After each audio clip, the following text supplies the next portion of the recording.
Hello, and welcome to the Colors of Failure podcast. We're excited you're here today. We are your hosts, Dr. Ashley and Dr. Alex, and we're licensed psychologists exploring the stigma and shame around the concept of failure and working to change the relationship we have with failure. We're excited that you're here, and we've got a great podcast for you today. Some of the things that we're going to talk about, analysis paralysis. Ashley, you wrote an awesome blog post on this.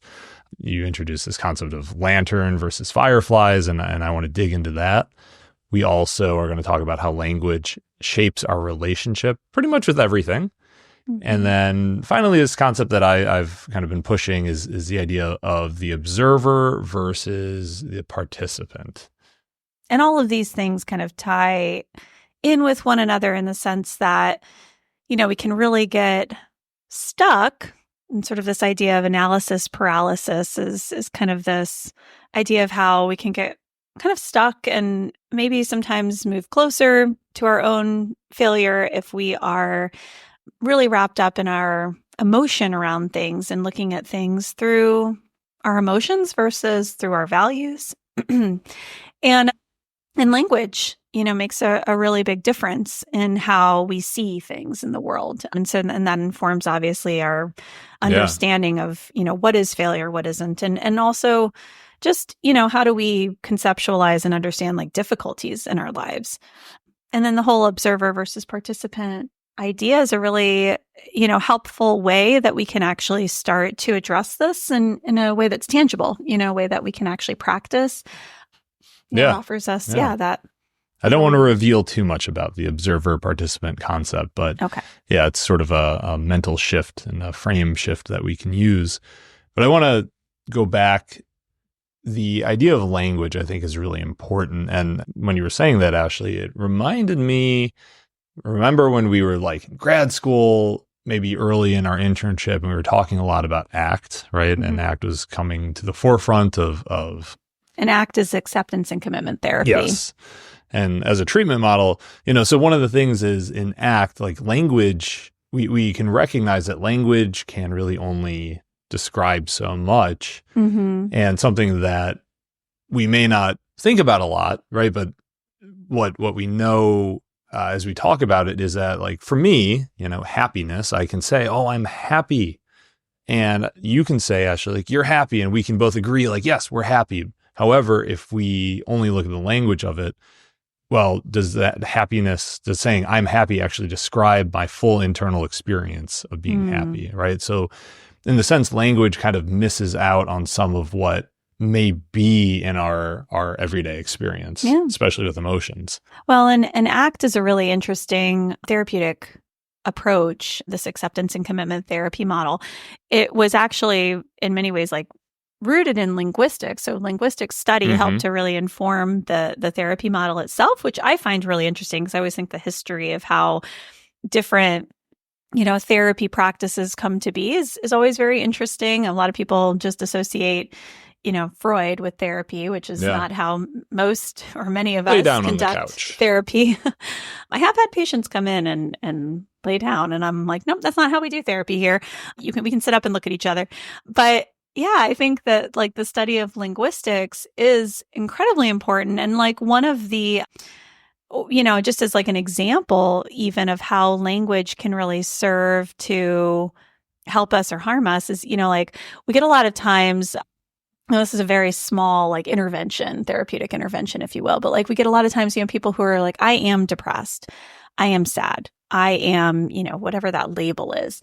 And when we identify with, even just through language, when we identify with a particular experience in such a way that we're making it a part of our identity, this is who I am on some, mental, psychological level, we really like can become quite stuck there. And so, even just the practice of being able to introduce the idea of like, I am having the feeling that I'm depressed, or I'm having the feeling that I'm sad, or I'm having the thought that I don't want to do this, helps us to detach and then label that for really what it is. It's a transient emotion or a transient thought. It's something that will come and go. It's not a constant state of being. So even in that small example, kind of describes how, language can really change how we identify with something or how we, have a relationship to something in our life. And I like that, Ashley, as you bring it up, because it's sort of, we are separate from our emotions. It's one part of who we are, right? But it's not everything.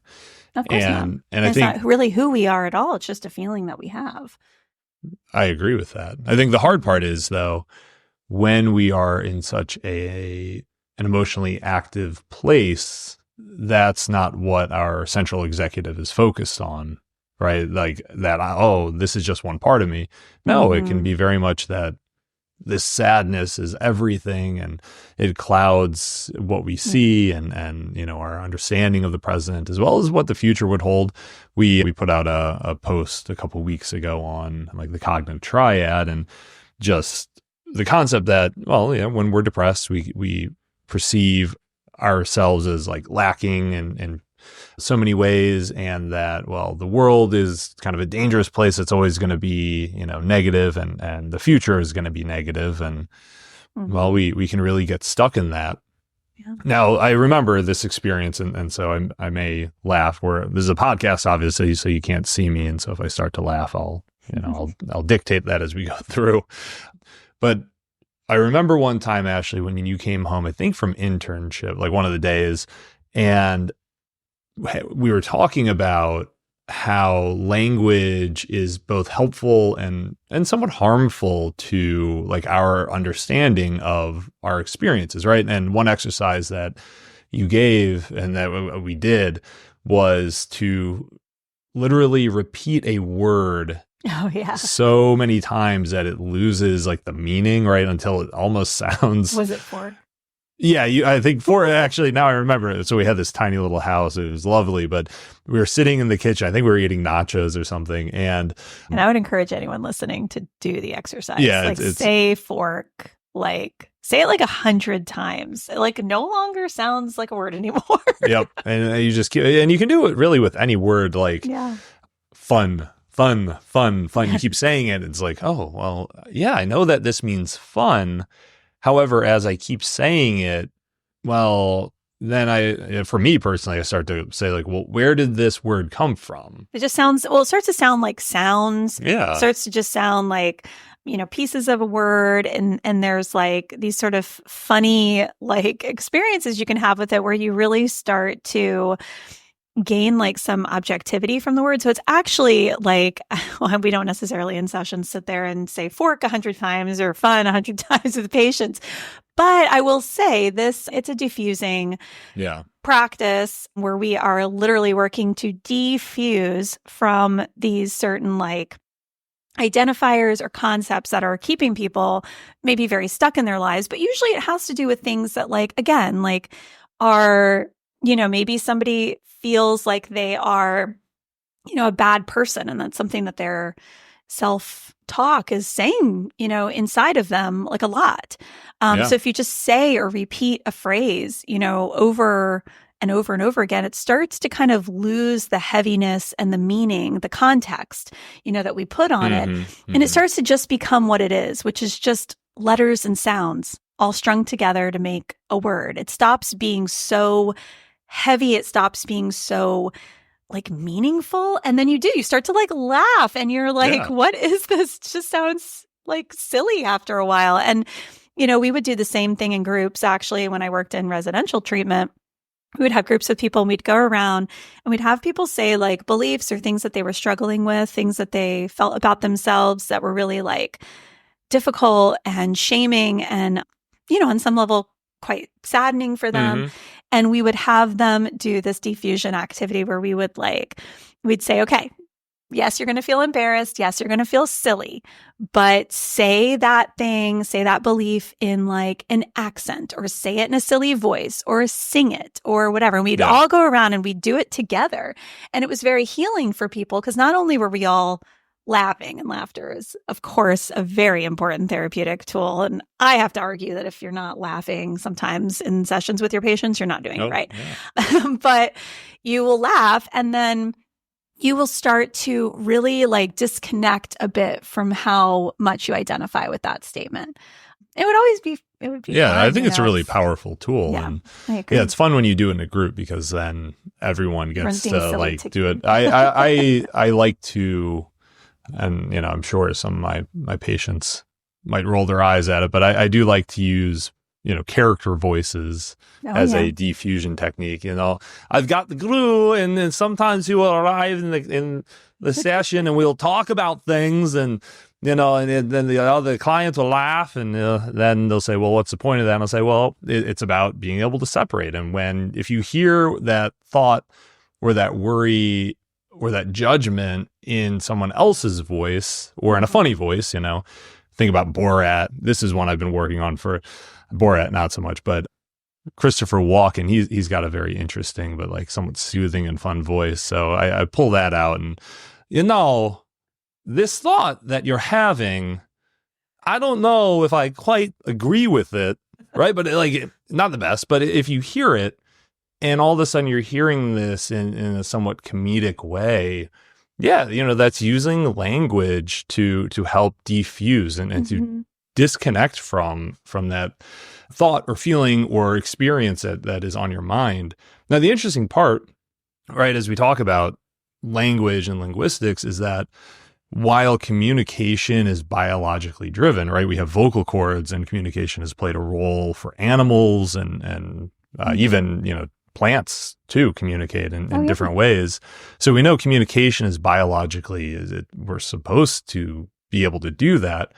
Language is separate of that. There is nothing in our biology that would dictate that I speak English, and this word has this meaning because it's biologically driven. That's something we learn. Yeah, that's an entirely learned social, cultural thing. That's really interesting too, because, a lot of times I think we sort of forget about that percentage breakdown, right? When it comes to like communication and language, and how so much of communication is actually nonverbal. We have so much, I can't remember the actual percentages now, but I think it's like 40 something percent, I think, is just in nonverbals, just through body posture, through, excuse me, and, just like your stance and your eye contact and how you're like holding yourself. And then it's, maybe with the 60% that's left, I don't know if those percentages are correct, but there is a verbal component that isn't language, though, because just your tone of voice and how fast you're speaking, not even what words you're saying. But so you're talking about our emotional intelligence. Well, I'm talking about how we, communicate with each other. I mean, I think that those things matter even more than the words you say on some level. I mean, yes, Sure. The words we say are very important, but how we say them, and again, like kind of the context in which we say them, it almost matters more. And, I think kind of getting into this whole idea of like going back to the analysis paralysis, like why is this even something that we wrote about? I don't know if you see this with patients you work with. I see this. See analysis paralysis or, oh yeah. Yeah, I was going to say, I see this a lot with some of my clients. And yeah, I mean, maybe we should explain for folks too, like what analysis paralysis is. Yeah. So I tend to, I don't know why, but maybe I do it myself. I don't know. But rumination is something that a lot of the people that I work with, they struggle with. And so rumination is just the idea, the concept that we will play over and over and over in our minds, right? Think about a certain idea or a certain topic, or for a lot of people, it's a failure, right? That they've had in their life, a certain experience, and just replay it, and it keeps them awake at night. It stops them from communicating. It stops them from like being present. And, people will often say like, yeah, I'm there, but even though I can hear you talking, I'm still just thinking about this. Yeah. And so what we know, there's like a helpful form of rumination, which is, yeah, this is a real problem that I have, and there is a real solution that I can figure out. I just need to figure out that solution. Then there's rumination that is, well, it worked once, so I'm going to keep doing this. And then I keep doing it in hopes of finding a new solution, but that never comes. And so we just think about it and think about it. And that get kind of lost in our thoughts yeah. about it. Mm-hmm. Well, and I think maybe not even so much just lost in the thought of it, but that the thought is what is chasing it, right? Almost like I have to figure this out. And people who ruminate, they tend to say like, yeah, if I was to be pulled away from it, it would be extremely distressing because I feel like I need to figure this out. Otherwise, something bad could happen or I can miss out on it. And I think that, when we talk about analysis paralysis, that's a little bit of what can happen, right? We're trying to figure something out. We're analyzing a situation to find a solution, but we just keep going and we keep going and then we get stuck in thinking. I will say, I've had many patients who get kind of stuck in this idea, and I definitely think go hand in hand with rumination. Like I think, I've had many patients a lot of times who are, these are people who cognitively are like pretty advanced, like people who, are really intellectual, like thinkers, and they think a lot, or maybe their jobs or their careers even have a lot to do with thinking. And so, on the surface, it seems very like an intellectual pursuit. Like, let me think about this and really think about it ad nauseum, just think like about all the different possibilities. I remember having a patient who was very sort of fixed to this idea of like, I need to figure out kind of the right path. And I have to do that through sort of like analyzing all the possibilities, which, we would talk about like, it's so exhausting. And and you really can't even be comprehensive with that. I mean, my goal was not to just pick apart this theory, but we really would spend time sort of like, probably in doing too much analysis. Analyzing your analysis paralysis. Well, I really actually tried to do more somatic work with this individual, to be honest. Yep. But, really like, instead of being in your mind, be in your body. But like we get kind of stuck sometimes in our heads, and then we lose sight of really what's going on in the moment. And like Alex, you said, like, I think this often happens for people. We sort of have this idea or theory that like, well, if I don't think about it and I don't exhaust every option and I don't work through all the what ifs, well, then something bad could happen. It really stuck with me. I remember when I listened to a podcast actually of Brene Brown when she was talking about when her mom went into the hospital, and she talked about, oh gosh, I can't remember the concept, what the name of it was, but she talked about, it was like anxious thinking, control and over control, or under control and over control, I think was what she talked about. And anyhow, she talked about this sort of idea. She always had been somebody who, anxiously thought about kind of everything and sort of did it from this perspective of like, well, if I think about it all, then I'll have it all planned out so that if any bad thing ever does happen, then I'll have like a plan. But she said she kind of recalled or sort of realized when this bad thing happened that landed her mom in the hospital, that she was like, I didn't even consider any of those other like analyses that I had done prior, because when you're actually in the moment and you're going through something that is, a catastrophe or a trauma, or like when you're going through it, you're not in a place to be like, oh yeah, remember 6 months ago, I was thinking about this and I considered all the what ifs and this is what I would do. You don't think about it like that. It makes you feel better in the moment. At least for a little bit. I think that's... I think it helps us to feel like we're doing something, but I don't think it helps us to feel better. Well, I used to work a lot with people at OCD, right? So like you come up with a solution. Essentially, so obsessive compulsive disorder, if you have this as a condition, then you will, there's a lot of intrusive thoughts, whether real or not real. So, sometimes it can be like very fictional and imaginative, but that they come up and they're, again, you ruminate on them and it's really hard to like pull your focus away. But one solution that people with OCD find is to engage in a compulsion, right? And so the compulsion can be whatever. Compulsions often serve to quiet what's happening internally. Right. And so, an example could be, I'll use this as an example. It's somewhat dated now, but you go to a grocery store and you're writing a check for, to pay for your food, and, oh, you don't have a pen, so you use the pen that's sitting there on the counter. And someone who might have like a contamination fear, they would be really hesitant to pick up the pen. Mm-hmm. But if they do, then when they pick up the pen, their mind is flooded with the fear of, okay, what if I get sick, or what if my hands are now dirty? Yeah. Right. And so the compulsion for a lot of those people touched this pen before I did. Yeah. Lots of thoughts. Right. Like someone who has that, like in a public restroom, it's horrible because there's so many thoughts. But the compulsion then would be to immediately use hand sanitizer or to go wash their hands, sometimes numerous times, right? So I've worked with people where their hands are all chafed or somewhat bloody because they've been just washing their hands so much. Okay, so when we get back to that idea, though, of like analysis paralysis and what we get stuck in, if you scratch that itch, right? If you have an obsession that a compulsion helps, it's like scratching an itch.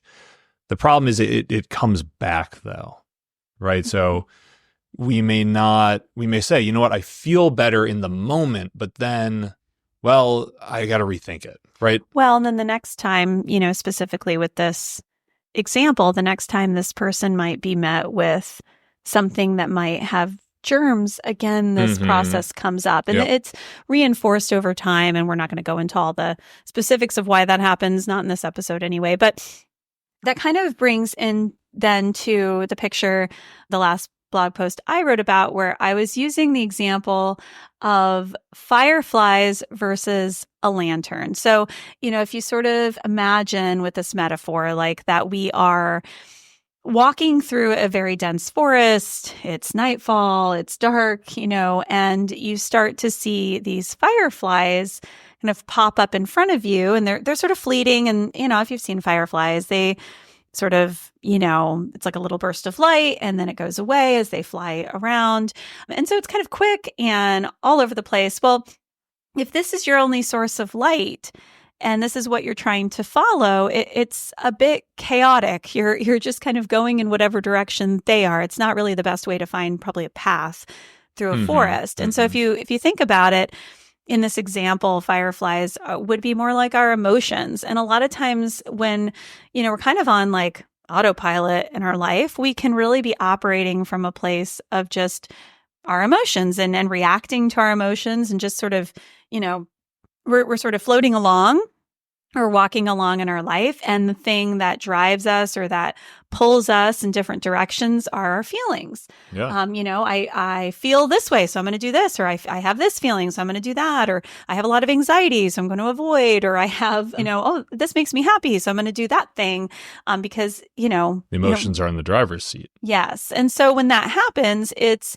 not really, at least in this example with the forest, maybe not the best way to navigate something like a forest, because you're just sort of being pulled in many directions at many different times. And it's sort of, again, a bit chaotic. It's not very organized. However, the other part of this example is that, if we have something like a lantern, which is a little bit steadier, something that we can actually hold on to, it can help light a path that is just a little bit clearer and makes a little bit more sense. So in this example, the lantern is like using our value system to inform the decisions that we make. And, there's nothing wrong with having there be fireflies and having our emotions be a part of that experience. It just tends to be more effective in our lives when we're guided by our values versus our feelings about things. And it can be kind of hard to look at something like analysis paralysis and realize, like, maybe that's a process that's really actually being controlled through the emotion centers of our brain. Like that experience is rooted, maybe in emotion, especially emotions like fear. Yeah. I think that makes a lot of sense. And what I appreciate about the lantern versus a fireflies concept is, lantern is pretty constant, right? Your values, doesn't really matter where you go or what situation you're in, your values are always going to be there. I think the interesting thing about fireflies, I've read some articles about how fireflies are kind of, because of climate change, we're seeing fewer and fewer of them. But, okay, so it's winter and you're not going to see any fireflies, right? That actually kind of fits if fireflies are more like our emotions, or maybe times where, our emotions are lessened, and maybe there's times where they're stronger. But the fireflies are going to be moving around, and if we follow them, yes, we may catch a firefly or get to it, but where does that actually get us in that journey through the forest?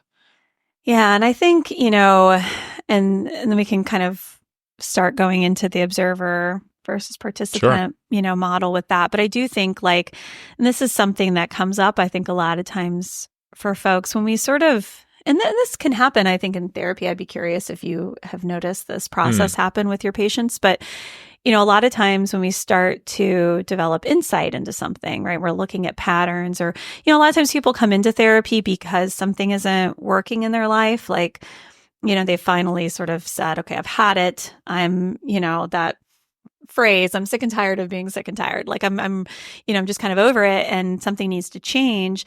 Well, when we get to that perspective and we start actually looking at things and identifying what's going on, I think people start to come out of that autopilot place, and then they're like, why am I making the decisions that I'm making? And so then when we start to really identify that it is more just, again, we're kind of being swayed by the emotions that we might be feeling, and there's more of that short-term piece to it, then we start to really we can really start to decide or make a change there, because it's not until we're actually aware of something that we can change it. And so then, then we can really kind of dive into things like, what are your values? Where do you want to go? What is important to you? What do you want your goals to be? And then once we can do that, we can make changes, in our behavior. We can start to recognize oh, I did that, but that was, totally ruled by my emotion. I was just reacting in that moment. And that's why I did this, thing, whatever it was. But that wasn't really what was drawing me closer to my values in that moment. Yeah. Yeah. It's nice. I remember as a kid catching fireflies and putting them into a jar and, just being they're so cool, right? They're bioluminescent, and it's cool to have a bunch of them. But the reality is, even if you put a bunch of fireflies in a jar, they won't provide enough light for you to navigate anywhere. No. They're fun to chase after, and they're fun to play with. But yeah, I think having a lantern in this example, having something that is steady and constant, it is important, right? It's easy to get lost with emotion. It's easy to get overwhelmed with emotion. We have to recognize, and I think I talked about this a couple of weeks ago in one of our podcasts, is the idea that emotions are separate. They're just a part of us, but they're not everything about us.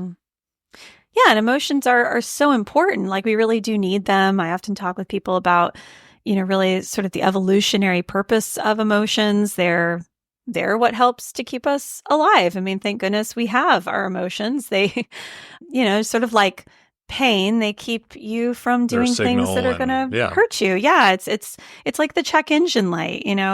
That's what alerts you that something is not something is a we need to be aware of something. Yeah. With my patients, I'll use a turn signal, which we're supposed to use. I know a lot of people sometimes will not, but yeah, and it's an indicator, right? It's telling us something. So it's interesting because, here we are using lantern and fireflies to represent, right, emotions and values. And that just kind of brings us back, Ashley, I think, to how language does really shape how we engage with our world and the understanding of our world and our experience. And okay, so, can I introduce the observer and participant concept? Because I think it fits into everything that we're talking about.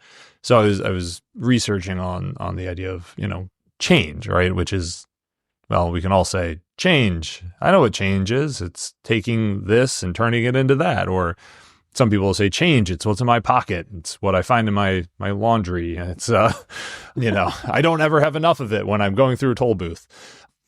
But if we look up change, right? So again, this is how language plays a role here. Change it's a couple things. It's a verb, right? It's transitive and intransitive verb, but it's also a noun. Yeah. And I think that's really interesting. And I know a lot of words can be like this, but change in particular, right? The practice, I should say, of psychology is about helping people to change, right? There's something that is going on in their life that is either it's not going well, it's harmful, it's hurting them, they're in pain, they're in distress, and they want to be able to change that, right? We often do that through insight. We do that through developing new coping skills, through problem solving skills, through setting boundaries, which is something I'd love for us to get into, as a topic someday in the future. But when we come to this idea of defining change, immediately we can jump to like, okay, what objective changes am I going to make? Right? Oh, I'm going to do this differently. I'm going to do that differently. But change as a noun versus a verb, right? That was really interesting to me because as a noun, right, change is something that has happened, right? It's an event that occurred in the past, or it's something that will happen. Yeah, something that we could foresee happening or will happen in the future. And in that way, to me, that was like, oh, well, we would observe that, right? We observe something in the past. We observe and look at prospectively something that can happen in the future, right? So in that way, like if we view change as an event that's already happened or will happen, we are an observer. Now, to me, something that I've encountered in working with people, in therapy is this idea of like internal versus external locus of control, which is a topic in and of itself. But, real short, internal locus of control is the idea that like, things happen to be in my life and I have some amount of power or ability to do something about that, to respond to that, to overcome it, or to work with it. Yeah, I'm able to affect change. Like I can do that as a person. And the opposite of that, and it's on a spectrum, continuum. But the direct opposite of that is what we call an external locus of control. That would be like saying, well, the things outside of me, the environment, other people, the situation, could even be, like time, right? Like all those things have more power to affect change in my life than I would over those other things. I have very little control over what happens to me or what happens in my life because there's all these other factors that are, changing things. Yeah. It kind of, we can do a deep dive into the aspects of personality because there's direct correlation, that we see in certain personality styles and types that are more internal versus external locus of control. And probably also, too, I would imagine, like, life experiences. Trauma definitely. And But why this is important is because I think as we kind of look at, say, the observer perspective, right? I'm observing these things happen. Again, to me, it does sound like there is maybe more of an external focus there, right? The change happened. Okay, well, it was in the past, it could be in the future, but that's external in that it's not happening. Like I'm not a part of that right now, or I'm not affecting that right now, right? The opposite again being I'm a participant in change, right? And to me, that would be more change as a verb. Yeah, change is a process that I'm actually a part of. Yep, I'm affecting that. And I think the why that is, well, okay, so why is that coming up? Well, because if we observe change happen, well, then change passes us by, right? It's happened or it could happen, but I'm not actively in that, right? So if we are a participant in change, well, then I'm making an active decision to be a part of this. I am driving the bus, so to speak. Yeah.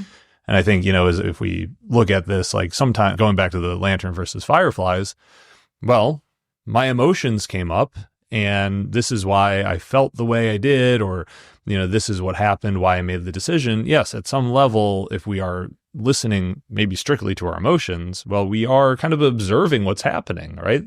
The emotions. Well, not even. I mean, a lot of times we're just acting kind of an autopilot. Yeah. Like I find this concept really interesting because observing, describing, and participating are the three ways in DBT that one develops mindfulness. That's actually like the first kind of study in DBT. If someone, is in like DBT therapy or a DBT group, it's one of the primary things you're going to learn because you learn about mindfulness first. And, you learn like what mindfulness is. It's about, I think we talked about this in a podcast, like being present in the moment with intention.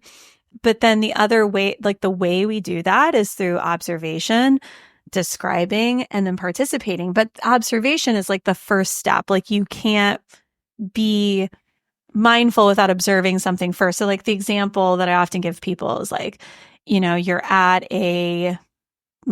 let's say you're at a dance or like at a place where people are dancing, whatever that might be. Let's say you're at like a wedding. I'm like, where do people dance? As an observer, you might be watching people on the dance floor. If you go a little bit of a level deeper into that, into the mindfulness of it all, like being present for this, you might use descriptions like, I see so-and-so dancing with so-and-so, and they're dancing to the song, or they're dancing fast, or they're dancing slow, or, like you can observe it and it's done in a way that's non-judgmental.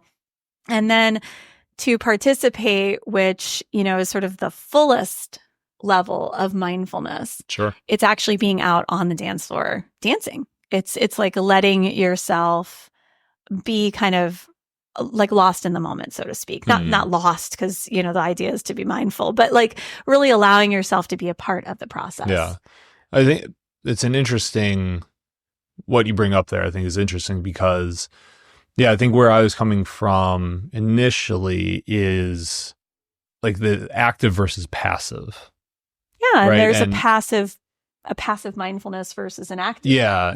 And that's what I was wondering is if in mindfulness, right, in the example there, even to be at the dance, so to speak, at the wedding, you are making a conscious choice of going. And I think for a lot of the people that I've worked with, right, it like to be an observer is to be more passive and to maybe let the world around them move in hopes that maybe they will get something from that, as opposed to I'm a part of this world and I can do something to get something that I would like from this. Not, not in a negative way, but more in a way like this is the future I would like. So I'm going to take these steps versus this is what the world will grant me. And I think mindfulness plays, comes together with that very nicely.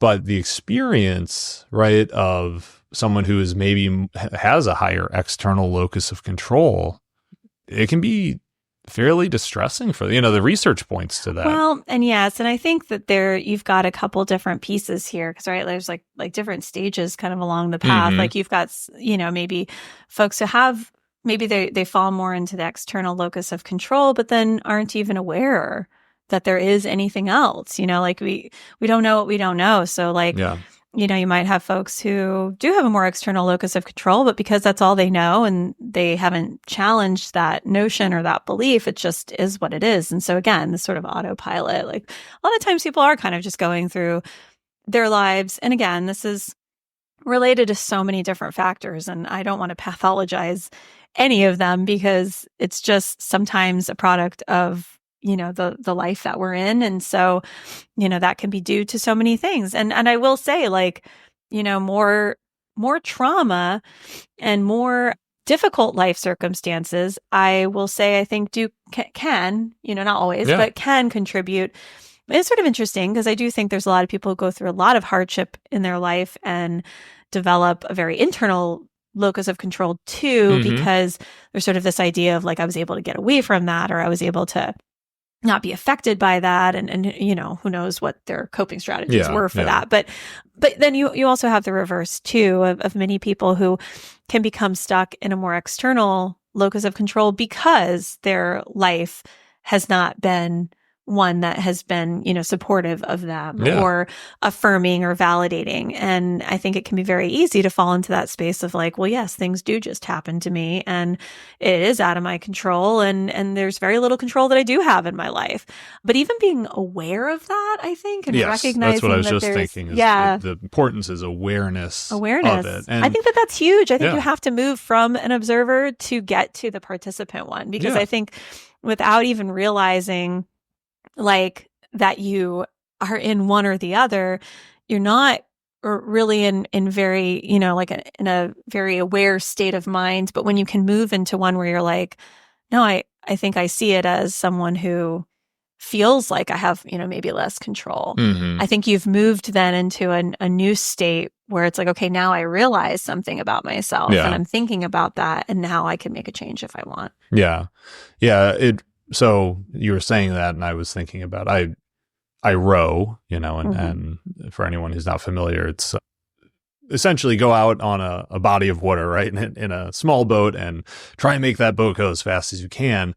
But one of the things that you will encounter is different weather, right? And so like Alligators. Alligators. They're like puppies kind of. Not at all. Whitefish, if anyone from Chicago who might be listening. But so something that we are at the whim of in rowing is weather, right? I remember this one race where we do, there's different lengths of races that you can do. There's what's called a head race versus a sprint race, and this was a sprint race, so shorter. It was 1,000 meters, and generally, in my single, I can do that in about a little bit over 4 minutes. This one was, I think my time clocked in at like 8 minutes, 30 something seconds. Right. And like, I remember someone who was on my team, they're like, oh, hey, so what happened there? I saw your 8 minutes and was concerned. And so like at this race, it was probably the worst conditions that I've ever rowed in. Right. It was white capping, there were just probably foot tall waves, which in a boat where 13 inches, 12 inches is like the maximum width on the boat, that actually creates a pretty tough scenario. Yeah. And I remember, right, as I'm going through, I'm taking like 2 or 3 strokes and then like looking around and like thinking to myself, is this going to be the day that I just fall out of my boat? Right. And I'm thinking like, I don't think there's any alligators around, but like, I don't want to be that guy that everyone sees like getting hauled off by the safety launch because I'm the dude who fell out of his boat. Right. But, other people had scratched their entries and it was just, I don't think they hosted the race again. But why I'm sharing this, right? Moving from this observer to participant, I remember kind of going back and forth, thinking to myself, I am here. I might as well do it, right? My friend who also went to the race got out on the water in his single, and like 2 minutes later, he's like, I am not trained enough to do this, and went back in. I'm like, okay. And in the back of my mind, I'm like, yeah, should I do the same thing? But then some of my other friends who were there, they were already out, and the guy who won the race was like, that was great. And I'm like, no, that was not, I survived. It took me 30 minutes to get back to the dock. Well, so what were all your external locus of control? Well, so the observer, right? The observer part was I was observing the waves getting worse, and I was observing my boat completely filled with water, and I was observing kind of separate of myself that each stroke didn't get me anywhere. Right. And that thought in the back of my head of like, okay, I know that if I go the full 1,000 meters, now I've got to row the 1,000 meters back plus the 1,000 meters that I had to row to get out there. So now there's all this extra distance, and that's all these extra waves and so on and so forth. Right. So switching between like, I see the conditions, I see what's happening, and I kind of, at some points, like, I don't know what's going to play out. Right. And I'm at the whim of everything else. Then moving to, right, and that's a competing thought that I had as a more active participant. No, I'm here. I haven't sunk yet. I don't know if I'm going to sink, but I'm going to do everything I can not to sink. Right. And not to flip in. And, like I said, eventually I finished. I think I took 3rd overall, which was nice because that means someone else finished slower than me. Who's probably dealing with the same thoughts running through their mind. Yep. And so I think that, hopefully it's a decent example as like, even in one situation, we can move in between. Like I'm observing this happen and, I could have, we've been in races where people they've said, like, I just kind of lost control and gave it up, and then they fall out of the boat. And that happens, right? And versus, again, more active, where like, I'm going to do everything I can to get to the end. Well, I think there was an interesting like turn of events in there in your mind, because it sounds like when you were feeling completely overwhelmed by the circumstances and overwhelmed by the weather, and the water was doing its thing. I mean, you had a lot of external factors there that were impacting your experience. And those are real. Those aren't like pretend. I mean, those are real like pieces of information that we have to incorporate when we're making a decision. But then I think the thing that is notable here was the choice involved, because you could have, and this is the thing that I think, when we use this language, even with our kids, I think a lot of parents use this kind of language about choices. We always have a choice. We have a choice in how we decide to relate to something, in terms of how we decide to think about something. I always tell patients, like, there's two different kinds of thinking. One in which we don't have control over. That's automatic thoughts. Automatic thoughts and feelings are pretty much like out of your control. They're just going to come in, pop in, and leave kind of on their own accord. You can be aware of them, but if you follow them, be aware you're going to go down the bunny trails of where they lead you. But those are more automatic. Those are processes that are occurring, without our control. But conscious control, you can have conscious thought. You can make a choice. You can decide in a moment, I'm going to stick it out and I'm going to do what I can. And I plan to stay in the race and get to the finish line, despite the circumstances being what they are. And in that moment, you're making a decision to be that participant. And I think, that's something like, again, like we use that language with our kids in terms of choices. Like, here are the choices. What do you choose? And sometimes the choice is, like not necessarily what they want, but in feeling like you are actively choosing something, you get some like autonomy there, and you get to be a participant in that, as opposed to this is just happening to me. Maybe I don't want to get out of the bath, but if the choice is to get out of the bath and go have a story, or just get out of the bath and don't have a story, like you have an option there where you get to decide something. So part of our goal here at the Colors of Failure is to, obviously talk about failure and everything relating to it, but also to do interviews with people on their experiences of failure, right? And what they have, just what they've gone through and the emotion of it and what that has been like for them.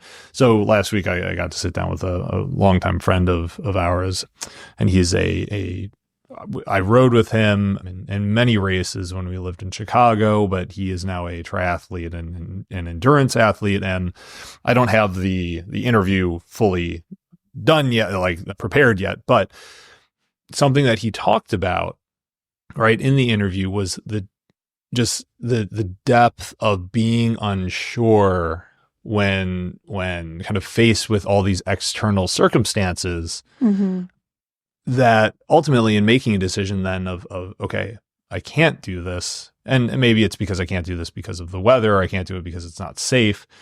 But his experience of feeling like he failed at that because of things that were external to him, and just I think how difficult that is. And so I think for as much as we can talk about and part of our goal here is to be able to talk about failure so it's not something that has so much stigma to it, right? I failed, right? It kind of sucks. We even had a conversation with another friend of ours, and I remember him saying like, I don't really like the word failure. I'm like, okay, well, we understand that.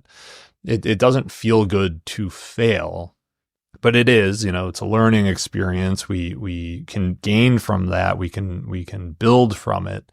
But I think what is important is to be able to talk about the actual experience, right? Like what we think those, and I like to frame it as like so yeah, again, I think about rowing. So you get into a really difficult workout or piece or race, and there are so many different things that could happen that, well, if it doesn't go the way that I expected it to, now I'm going to open this door to find a way out, to not try as hard or find a way out. So like, yeah, well, I kind of knew that wasn't going to go as well, and so I don't feel so bad about it versus, any other approach. Well, and it's sort of interesting because, again, we can bring this back to what we talked about at the beginning, the fireflies versus the lanterns. If we're really, really, there's like different ways of thinking about it, right? If we're really like just scared, that might be following an emotion. But if we're thinking about our value of like, like having, let's say, like self-respect, and you're putting yourself in a dangerous situation where it's actually not safe, then like making your decision to not complete the race could be either following the lantern or the firefly. It really depends on what's kind of going on internally. If you're like, oh, I just really don't think I can do it, and you're making that decision out of fear, that's a very different choice than really looking at what's going on and saying, this actually wouldn't be safe for me to continue because I'm putting myself in danger by doing this. Makes me think if like all the fireflies were going towards the lantern, that's telling you something, right? Well, yeah. And sometimes, we do need to listen again to our emotions. They're an indicator. We can't just listen to only our emotions, but, you do need to consider kind of all the pieces. And I think that it could be, like the reverse too. If we're so like, I think about it more and more as we talk about this whole idea of failure. Like, I feel like failure is like this descriptor that might not even be like an accurate descriptor of what we're doing. Like think about why somebody might stay in the race too. They might stay in the race because it is a value, or they might stay in the race because they're so overcome with the like idea of feeling ashamed to not continue. That's not a good reason to stay in a race that could potentially be dangerous. But it really does boil down, I think, to how we are making those choices and how we're making them like in an intentional way, and how our values play a role in that. And then I think, obviously this is maybe a conversation we'll have to come back to, but when it comes to failure and again, I just don't know that failure is even like a part of this conversation. Like, obviously we can view it and we can judge it as a failure or a success. But like, I just don't know if that's even a fair evaluation. Well, that's part of how language does fail us. I should say the limitations of language, right? It's this word that is meant to explain something, but it doesn't explain everything about it. Is it really a failure? Like, what's the failure in that? Is it, I wouldn't say it's a failure to listen to your emotions necessarily, or a failure to not listen to your values, but it gets you further away from maybe where you want to be if you're not following that. I think it can be a bit of a moving target at times. Someone yesterday, as I was talking about our podcast with them, had brought up, well, what about like designed, I believe this is a term, but like designed obsolescence, right? So back a few years ago, I think Apple got in trouble for this, where the purpose, right? Like an iPhone becomes obsolete after a few years, therefore you need to buy another iPhone, right?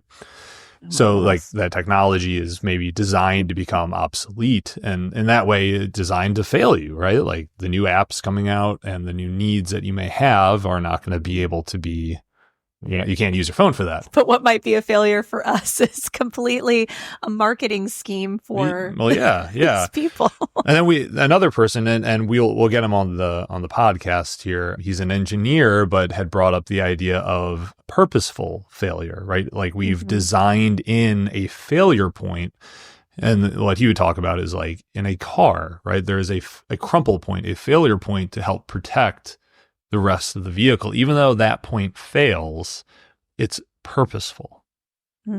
So I think interesting. Yeah, I think failure is purposeful in the sense that like we do need it to grow and change. And we just talked about change. I don't know how you really grow or change as a person without some experience of failing. So maybe we'll have to pick that up, I think, for the next time. We'll talk more about that. All right. Well, I enjoyed this hour. Yeah, it was good. And hopefully, I think, I hope that all of you came away from this conversation with some ideas, or at least it kind of got your mind sort of sparked around some of these things. But I guess, as we're kind of leaving people with lots of topics that we talked about, I would definitely just, encourage people to think about, what your lanterns are. What are your values? What are the things that you want to sort of be the driving forces in your life? And if you recognize, okay, I'm somebody I've been following the fireflies, like, that's fine. And like we talked about, it's not like the fireflies are going to go away when you get a lantern. They're still going to be right there. Yeah. It's just a matter of sort of identifying, what's what, so that you can be that participant. And if you didn't earlier, pick a word today and just say it like 100 times and see what happens, right? Yeah. What? And just keep going with it and see what happens, because it is interesting. It is. All right. Well, until next time, thank you for listening. And if you enjoy this, please stay tuned. You can follow our posts on Substack, and we'll put links out there. But if you're interested, please, again, subscribe to us and stay tuned. All right. See you guys next time.